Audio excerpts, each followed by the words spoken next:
Welcome to the latest edition of Nintendo TV. Coming up this week, we give you our take on the latest Nintendo news making waves around the world. It's like the regular news, only, better. And in a brand new feature this week, we kick off our 30-second guide to, where we attempt to make you an expert on something in 30 seconds, or as close to 30 seconds as we can get. Stick around to find out if we fail, flounder, or tear the roof off with our insider knowledge. Hopefully the latter. First up though, some news.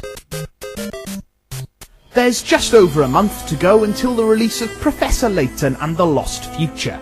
The third title in the Professor Layton series gets a US release next week, and Nintendo TV recently jetted over to San Francisco for the US launch.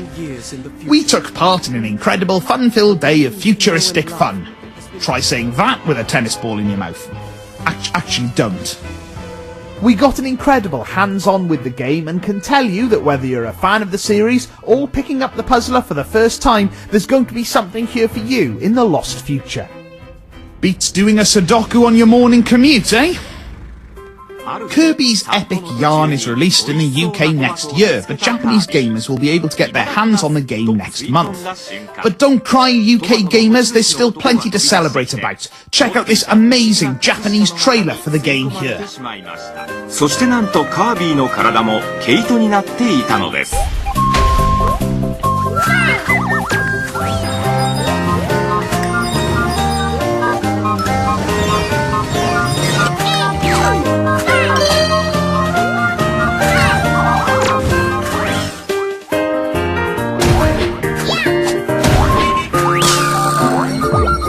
The prize for one of the biggest surprise successes of the year has officially been given to Art Academy.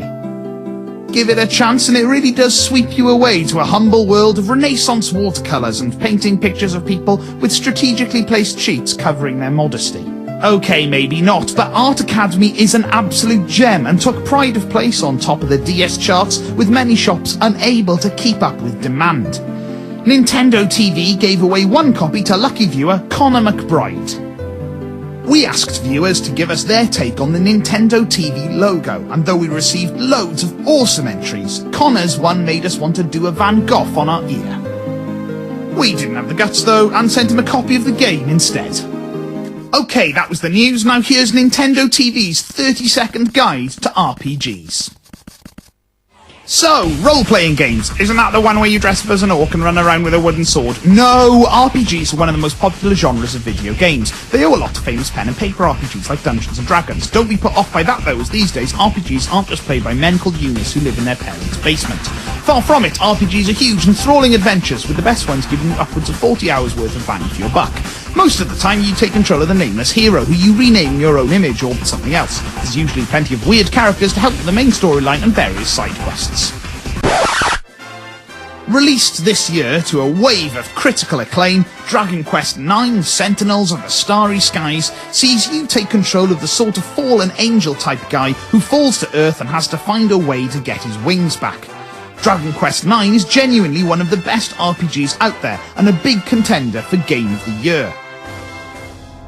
Nobody does it better. Proving that he can do more than jump on people's heads, Mario sauntered into his own RPG adventure, Super Mario RPG, Legend of the Seven Stars, in 1996.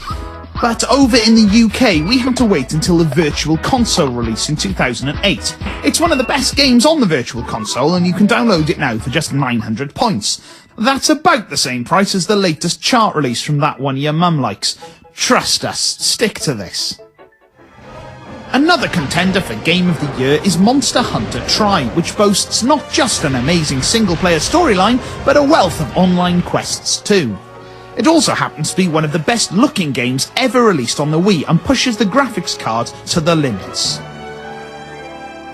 Special mention has to go to The World Ends With You on DS. It's got one of the best RPG storylines ever and a unique graphical style that looks like Banksy going mental in an art shop. The battle system and the soundtrack remind us of an arcade dancing machine, only instead of paying a quid to look like an absolute fool, you can take control of one of the best role-playing games on DS. It's a bit of an easy choice, really, wouldn't you say? That's it for this episode, but tune in next week where we'll have more of the latest news and action from the video game world, right here on Nintendo TV.